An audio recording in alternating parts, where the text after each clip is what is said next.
పల్నాడు జిల్లా మాచర్ల నియోజకవర్గం YCP MLA Pinnelli Ramakrishna Reddy Nellore jail నుంచి విడుదలయ్యారు.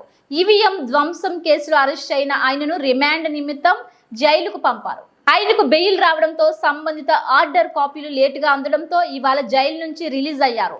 మాజీ మంత్రులు కాకాని గోవర్ధన్ రెడ్డి మరియు అనిల్ కుమార్ యాదవ్ పిన్నెల్లి రామకృష్ణారెడ్డికి స్వాగతం పలికారు.